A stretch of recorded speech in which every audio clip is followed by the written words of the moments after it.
Hello and welcome to the Boys Upstairs Show. This is the Week 1 NFL show. Woo! Thanks for being here, everybody. It's season 5 of the Boys Upstairs Show. If you've been here for all 5 seasons, shout out you. We have some breaking news out of the program. Samuel Massaro has now become the leader and chief of the Boys Upstairs Show. And we're very, very happy, very, very excited for Sam. I'm taking a step back, and Sam is now going to lead the troops into battle. So, Sam, take it away. Yeah, thanks for entrusting this in me, fellas. It's surreal. Season 5, been here for a couple of years now. I didn't even start as an original member of the show, but hey, I guess I'm the guy now. Got to learn how to video edit quite quickly. Got to learn how to do some graphic stuff, but we'll move along. Maybe a little rough at first, but we'll jump right in so I can make the editing easier on myself. We're running 2 games today. We're running Lions Packers at the NFC North, Ravens Bills Sunday Night Football. Football is back, ladies and gentlemen. We'll kick it off. The Lions and Packers at Lambeau Field. I think we got a 4 o'clock start. Packers are running in as a 2.5 point favorite, which is surprising to me. Total is sitting at 47.5. I don't know what to do with this game. I really don't. The Lions are going to be a pretty different team. They lost a few guys. Lost Ben Johnson to my fellas over in Chi-Town. And the Packers don't look too much different and just got Micah Parsons, which, as an unbiased fan of a rival NFC North team, I will say I don't think that matters at all. I don't think that gives them any advantage. When Jordan Love is bad, it doesn't matter how good your pass rush is. Maybe they won't give up 40 points a game, but hey, whatever. So I'm really not sure what side to pick here. Packers being favored is a little weird. Week 1 gets messy. Now, I don't know what we're going to see from the Lions. And I'm really not sure what we're going to see from the Packers. So I'm just going to take the under 47.5. Um, it's a pretty high number for a week 1 game. I don't think the offenses are going to be firing. I don't think the Lions offense is going to be nearly as powerful. Um, I think we might see some different stuff from the Packers, but 2.5 is a little bit of a weird line, especially with the division rivalry. I'm going low on this one. I agree with you, Sam. Um, I honestly didn't know what to do with this game considering Michael Parsons got traded not too long ago. But I do feel like this will be a over type of game. I don't know why, but I just the week 1 jitters just doesn't allow me to take the over, so I want to go under, especially with Michael Parsons being added to the team. So I'm gonna shoot for under here. I feel like if this was like a week 5, week 6 game, the over would have hit instantly. But um, teams getting the wheels under their belt, getting some new receivers in the game for the Packers as well. They got to find out how to win by friendship again this year. So it will be expecting me to see them just take off a slow start. And yeah, So yeah, I mean, similar to what Sam and Cam had said, I'm gonna go ahead and take the under as well. So for the viewers, the reason why it seems like the under is a pretty much so far a consensus thing with the panel. Week 1 football, usually within the first 4 weeks of the season, the defense is ahead of offenses as far as schematics, understanding of stuff, because you don't need as many reps on defense as you do, to get things clicking as you do on offense. So I feel like the under should be a, week 1, week 2 thing across the board for the viewers. But I'm going to actually pick the Packers in this game as well. I feel like there's a lot of positive energy around the organization right now.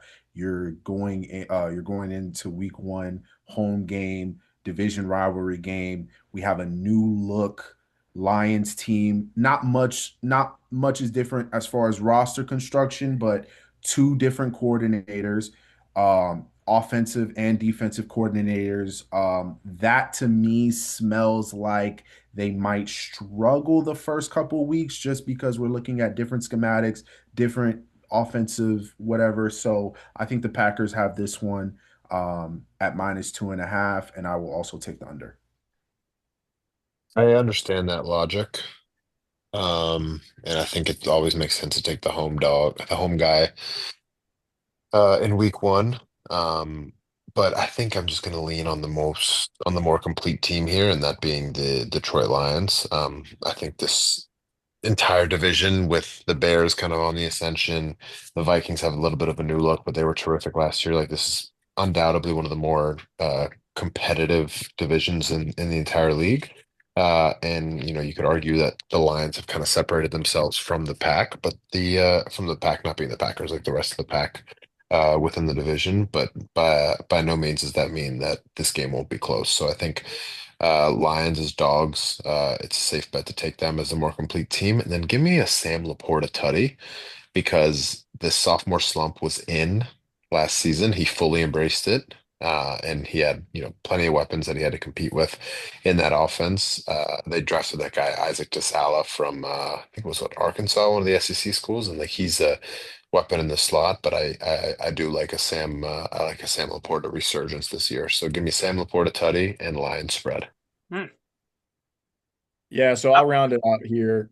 Sorry, oh, were you're you good. gonna so Sam touched on it a little bit in terms of the Micah thing not being a big deal. I do think it's going to be a big deal going forward this season. However, because he has not participated at all in the preseason or training camp or anything, he's probably not in great football shape. He also has the back injury, which I don't know if he's going to be 100% or even close to 100% for this game, considering the not in football shape as well. So I don't know that he's going to be a big factor in this game specifically. But that doesn't change how I feel about this game. This is Lions to me all the way. The way that the Lions went outside last year in the divisional round to the Washington Commanders, completely shocking everybody in the world, and especially me with my potential $400 winnings coming in on my parlay if they didn't sell that game. I think that they have that thought in the back of their mind. They've had that sour taste in their mouth all off season, and I don't think they're going to go into Green Bay and lose to a Packers team that now has all this hype, all this Super Bowl talk out of nowhere just because they added Parsons. Um, like Martin said, they're the better team on paper. They went further than the Packers did last year, and they probably should have gone further than they ended up going. But I think the Lions are going to make a deep run this year. I'll give a little spoiler. I think the Lions are going to be in the Super Bowl this year, and they're going to start that off right, going 1-0 this week. Think we're loving up on the Lions here. Little too much for I what for will everything. say also, I just checked, and this spread has gotten down to Lions -1.5. But for the sake of the show, we'll keep it at 2.5. But the people are responding to Packers -2.5. Yeah, if Wait, this wait, one wait, wait, wait, wait, wait, wait. The line opened at Packers -2.5, and now it's Lion or at Packers -2.5. Now it's Lions -1.5. If I said that, I meant Packers -1.5. Got it. Okay. interesting. I don't think anyone's gonna be losing sleep over a 2 point or a 3 point win, but hey, who knows? I mean, walk off field goals happen. Sam, is it possible that we can get a screenshot of Tommy's slip that he lost because of that game, and put it on the show? Yeah, depending on my late night acclamation to Adobe Premiere, whatever the hell they call it. Yeah, we can try to give that a look. Tommy, you gotta send a screenshot. That'd be hilarious. I could Yeah, definitely make that happen. can't make any promises there, but yeah, a lot of love for the Lions here, considering what they've lost. And I do like Marty's pick of the Laporta TD. I think we're getting a lot of talk about the running backs and Mr. St. Brown. Not a lot of the secondary weapon talk though. Laporta, JMO, even Timmy Patrick, if he's still there. I mean, talk about a late year resurgence. But I digress. We can move on to Sunday Night Football for I would call this the matchup of these guys are supposed to be Super Bowl champions every single year and never make it past the AFC Championship game, but every game they play is supposedly a Super Bowl preview. So I will kick it over to Nickson. Ravens and Bills. Bills are 1.5 point favorite. All right. So yeah, just like what Sam said, I mean, these are the two quarterbacks that everybody has otherworldly expectations of, and year after year, both these guys seem to fall short.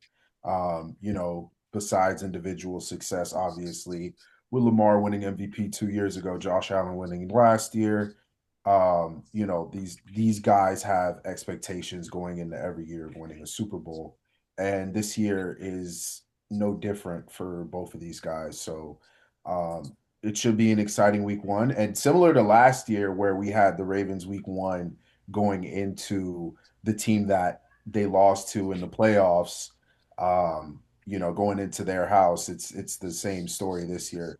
But let's focus on the game. Obviously, biasly, I'm going to go ahead and take the Ravens in this game. I would say the thing for me would be just, you know, the establishment of the run game. That's something that the Bills struggled with last year, throughout the course of the season. And I feel like they didn't really do anything in the offseason to fix that. As far as like, I know they still have guys, you know, Bernard and Matt Milano at linebacker, but outside of that, they don't really have any supreme run stoppers. And you're going against Baltimore, who has Derrick Henry, Pat Ricard, a pretty good offensive line, especially in the interior with the two guards. I see Buffalo's defense struggling to stop the run. And yeah, I mean, honestly, it's exciting. Football's back, and we have a marquee matchup week one. It's should be really good. I'm also going to take the under of the game too. I feel like week one, that's going to be a common theme around the league. It's just unders. So yeah, I'm going to take the under of the game as well. I don't really know who to take in this game. It really is the battle of the almosts, the close but no cigars. And I put in the chat that I was going to take the Bills. That's simply because the game's in Buffalo. I'm going to only retract that from my card just because I don't want a low conviction pick in week one. But I do stand with Nickson and do feel like the under is going to be the play here. I mean, 15, it was a 50 and a half. That's a lot of points for two, high-powered offenses. But I mean, I think a lot of people can argue that the Ravens, their defense last year led to a lot of their successes, and keeping them into the game. Not that Lamar wasn't absolutely deserving and worthy of an MVP award just as much as Josh Allen was. But I think the defenses here are not to be played with as well. So I will not be picking a winner. I'm just truly excited to watch a fantastic game and give me the under. You Cameron? know, I will be picking a winner here. I think the Ravens are going to obliterate the Bills. I think that the Ravens they have a little bit of a sour taste in their mouth from the last game with Mark Andrews and whatnot. So we all know how that went. And I think that the Bills are going to have to come up with new ways. Once again, it's week one, and I feel like the Bills are the same as the Packers. Like they win by the power of friendship or by the power of Josh Allen. So it's going to take them a while to see, oh, Keon Coleman's our new WR1, Khalil Shakir, who's the WR1. And I think that the Ravens, their DBs are too good to have that step back in the week one game. They got Jair, Nate Wiggins, Marlon Humphrey, Awuzie from the Titans. So there's DBs on DBs with the Ravens. And I feel like that was a little bit of the issue back then. Like last season, they had a DB problem, but this year that should be all taken care of. So I think the Ravens are going to win this and cover the spread. I'll go after you, Cam, because I do agree with you that the Ravens are going to win this game. I don't know how much DB matchups are going to be in play week one necessarily, but Marty hit it nail on the head. I mean, this is the battle of the almosts. And to see it happening in week one, and it's Sunday Night Football too. Chris Collinsworth is going to be blowing a load the entire broadcast about Josh Allen and Lamar Jackson. Wait, he's been waiting all summer for it. Yeah, I have been waiting for it, trust me. But at the Now same time, here's the guy. here's a guy that's going to make a Super Bowl and win an MVP, and there's going to be over under 55 graphics of who the MVP should have been last year. I don't really care at this point, but there is something of note that the Ravens, especially last year, while being a great team, and Martin's right, they were kind of carried by their defense in some aspects, but sometimes Lamar just went God mode. Um, Last year they started off horribly. They lost that game to the Chiefs on the likely catch where his foot was a size 16 instead of a size 15. And then I think they ended up going and losing Raiders. to the Raiders. Raiders. Yeah. Um, I don't think that's going to happen again. I think Harbaugh is too experienced of a coach. And I think camp at Owings Mills, that beautiful facility in Owings Mills, was kind of centered around, hey guys, we got to hit the ground running here. This season doesn't start in week 4. The season starts actually probably like you probably said it started in July then, but it doesn't. It starts like tomorrow. But yeah, I think the Ravens are going to come out firing. This is always an anticipated matchup. That being said, the Ravens did put belt to ass to the Bills in prime time last year, if I remember. So they'll probably have a sour taste in their mouth about that. I'm not going to touch the total because while you guys were right, it is a lot of points for a week 1 matchup. I mean, there's some ridiculous talent on both sides offensively here. So I wouldn't put it past them to run out like a 31-28 game or something. I do think it'll be relatively close, but I don't think the Ravens go down with another week 1 loss and get off on the bad foot. I think they get humming, do a little shocker on the road here. Tommy, what do you got? All right. I think this is a simple pick. I did not think about this very often, and we haven't said this yet, but I think, we've pretty much gone over this every year where it's like throughout the year we'll have a lot more data to be able to utilize, a lot more trends to be able to utilize. You know, week 1, it's all your gut feeling. That's what it comes down to. And for me, nothing is more important than the fact that the Ravens should have won the game against the Bills in the playoffs, and Mark Andrews dropped that ball. If he has any, whatever, and I'm sure he does because he's a really good NFL player, competitiveness drive, he's probably going ham all offseason because he knows how many memes were, made about him, all of the hate that was given to him over the offseason. Like, he is going to have this team fucking pumped to not lose this game. I think that's really what it comes down to. And like you said, Sam, like they really did put belt to ass last year in the playoffs or in the regular season. And I don't think it really matters that much that it's at Orchard Park. Like, you know, the fans are going to be buzzing for sure, but this Ravens team is good enough to, home field advantage isn't going to make them not good anymore. So, it's definitely Ravens spread for me. It's basically a pick 'em. And one thing that I do want to comment on that Sam said, the Ravens practice facility slash whatever training camp where they have training camp. It's an old country club. Yep, and you know what? That's what was exactly where I was going when you were watching the Hard Knocks in season edition last year at the AFC North. It would be, Steelers facility in Pittsburgh, Browns facility in Cleveland, fucking Bengals facility sucked, but like the one that stood out was the Ravens one looking like a country club. And I'm kind of wondering maybe that's why they have not been able to accomplish the ultimate goal because they don't have the grit because they're at a soft facility. When they did the aerial shot of what that place looked like, it looked like a country club. It looked like a school from the 1800s. Like it doesn't look like a place where grit is instilled. So obviously they got Lamar and they got Derrick Henry and those guys have grit for sure. And they have some really good players on defense, but I don't like the vibes that that's where they spend the majority of their time. But other than that, Mark Andrews, revenge game, they're going to win this game. That's my opinion. Wow, I mean, we can kiss the potential Under Armour sponsorship goodbye. Really hope Kevin Plank isn't a Kevin Plank's a St. John's guy, so I he don't is a St. John's guy, so I probably wouldn't accept it anyway. But I mean, fuck, dude, Under Armour is that'd be some nice things to have in our pocket there, and you kind of just shit all over them. And that is my state of Maryland currently located in. I think it's a beautiful facility, and I think the Ravens show a average to above average amount of grit. So we'll leave that there. Um, Now to the best part of the show. I have been waiting for this moment for months now until I got this load dropped upon me, but I'm having fun now that I've started. Mortal Locks for week 1, which is basically just saying put your hand in a bag and pick something out. Because you never know. I mean, uh yeah, anything can happen here. I know, The spreads are a crapshoot, but who's kicking us off? Marty, are you going? Yeah, I got it. Take it away. Daniel Jones, anytime Hmm. touchdown. Listen, bro, we're not talking about the Colts. No, no, and if anyone wants to talk about the Colts and get any opinion, I've done this in my professional and personal life. Anybody who's asked me a question about it, I've just put it to the side. I have nothing to say. The non-Colts podcast.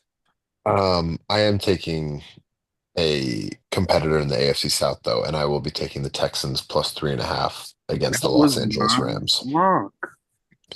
You can take it too. It's a great pick. Let me tell you why. Great pick. Um, First of all, Matthew Stafford. similarly to Michael Parsons, has been dealing with back issues all offseason, it seems like. And as a former injured person with a lower back injury, that's no joke, and it's not something that you can just completely bounce back from, especially a aging and waning quarterback in Matthew Stafford.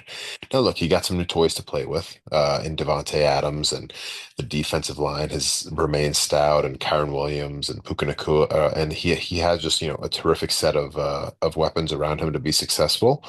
But I think to expect him to like he pretty much just got back to practicing. Like he was very much on air, light touch, not really seeing that much action on the field from a practice perspective. So I can't imagine that he's going to be fully 100% ready to go for week one. And having to fend off of Will Anderson and trying to put balls into tight spots against Derek Stingley and Kamari Lassiter.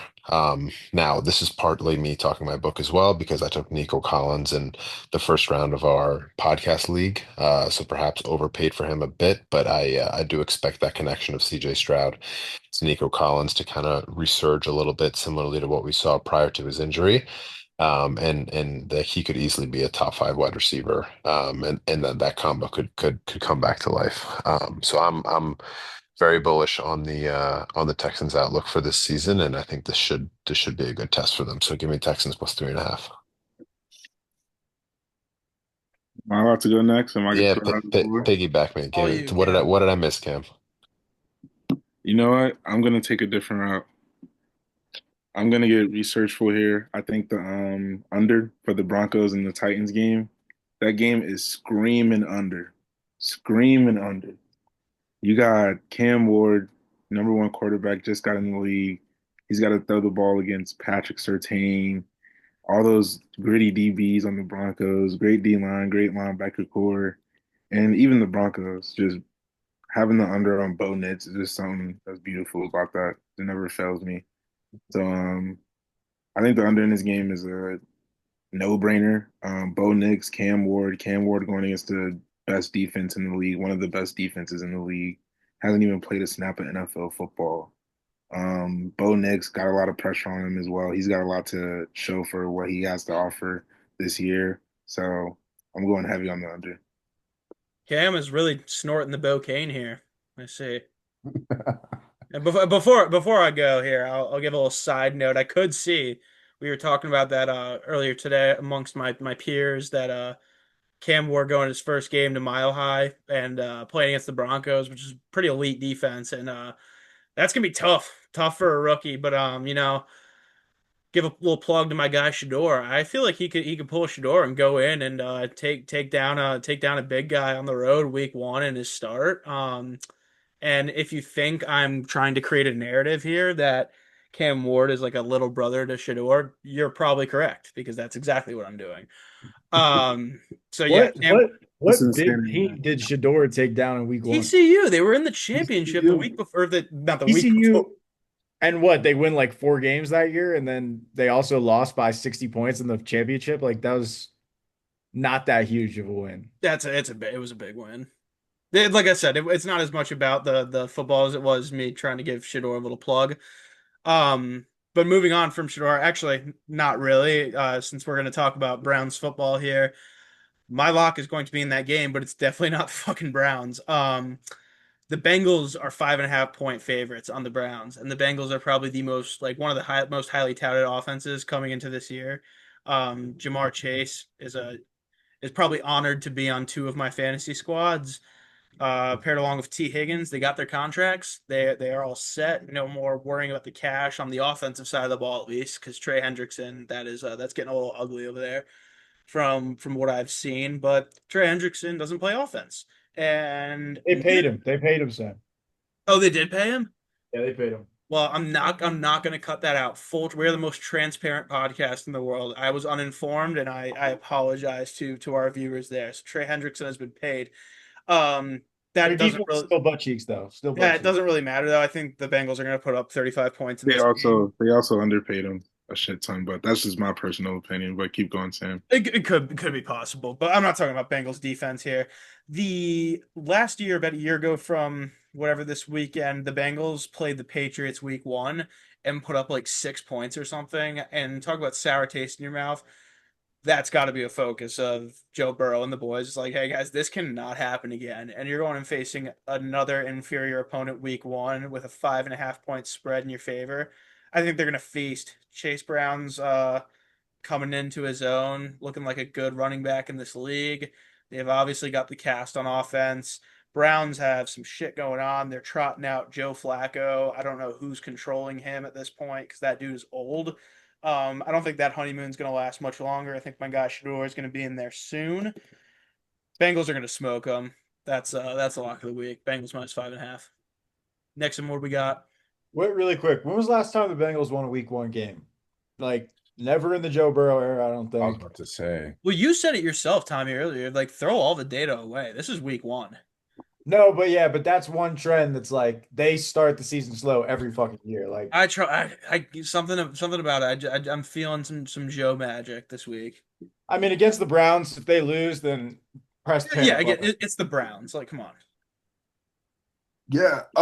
So my lock of the week this week, just real quick, I guess. I'm going to take the Panthers plus 3.5 on the road in Jacksonville. I'm higher probably on the Panthers this year than most. I feel like they could fight for a wild card spot in the NFC South, given the newfound talent that's been put around Bryce Young. I like what he has on the outside. They've bolstered up the offensive line. They have some guys on the defensive side of the ball that could stop the run, especially. And in the National Football League, that helps you win games. And I just think that, I know the Jags, drafted Travis Hunter. Trevor Lawrence is looking for kind of like a bounce back year after having a down year, but I feel like this Panthers team is going to surprise some people, and I think they start off the year strong with a good home win. So that's my value pick. If the viewers want value, take the Panthers plus 3.5. Home dog. Yep. I like that. The home dog. Interesting strat. Tommy. My bad. Cut my toenails. Needed to be done badly. Um, all right. I like everybody's pick so far. I don't really disagree with any of them. I'm a little concerned about Bengals, but that's just because I don't like them, and they always start the season slow. But I feel better about my lock than anybody else's lock. And I've gone this route several times in the past. It probably has like a 95% success rate, I would say, around there. Pittsburgh Steelers going to New Jersey to face the New York Jets. Battle of Aaron Rodgers and Justin Fields on opposite teams this year, all of that. None of that matters. Both of these offenses are probably going to be mid to bad this year. Under 38.5 is the pick this week. I can see this being 16-14 all day, maybe less than that. I think that, something to worry about is that both teams' first game in a, new system for both quarterbacks. Aaron Rodgers and DK did not play at all in the preseason. Jalen Warren played very little. Jonnu Smith did not play at all. Calvin Austin did not play at all. And, obviously Rodgers has been in practice with these guys, being able to develop some chemistry there, but no on-field work just yet. So I think that they're going to start slow. I think it's going to be probably a couple turnovers in this game. Look for TJ Watt to hear everything that has been said about him being the second or third best pass rusher in the league. And I think this is going to be, like I said, a very low scoring game, boring affair. I think the Steelers will take it, but I'm not picking that. I'm just taking the under 38.5. I like it. Yeah, I mean, you really can't go wrong with a Steelers Jets under. That's gonna be on a lot of tickets this week. Yeah, week one too. Like defenses are usually king in week one. Yeah. Let alone with two guys in a new system and a bunch of new pieces and all of that. So I think it's a lot. Two talented defenses as well. Exactly. Yeah. All right. Jalen Ramsey, That big we play. got everyone there. Yeah. Yep. Yep. All right. Good Well, show. on behalf of the boys, thank you for attending my inaugural hosting show. Obviously, a long way to go for me here. I'm not going full dictator mode yet, but Yeah. happy that we can continue this. The show goes on, and excuse my editing in advance, but anyone will probably see this at the end of the show, so the damage will be done by then. I'm But excited for this YouTube cut up. But I'm yeah, really gonna get excited for it. I wouldn't be very excited for it, but Hey, it's week one for you in a new system Yeah. too. So you're only getting to yeah, get better. it's week one, year one for me at this point. But Rookie regardless, quarter, rookie QB. it's you gotta have time to develop your rookie QB, all right? Caleb still hasn't developed. Oh, But yeah, and it feels great to say this for the first time in 2000 or for the first time in the 2025-26 season, but like and subscribe and let's hey, fucking roll. Hey, buy merch. Buy Yeah, merch. buy some fucking merch, please. Buy some merch. Nickson needs to get some new merch because that merch.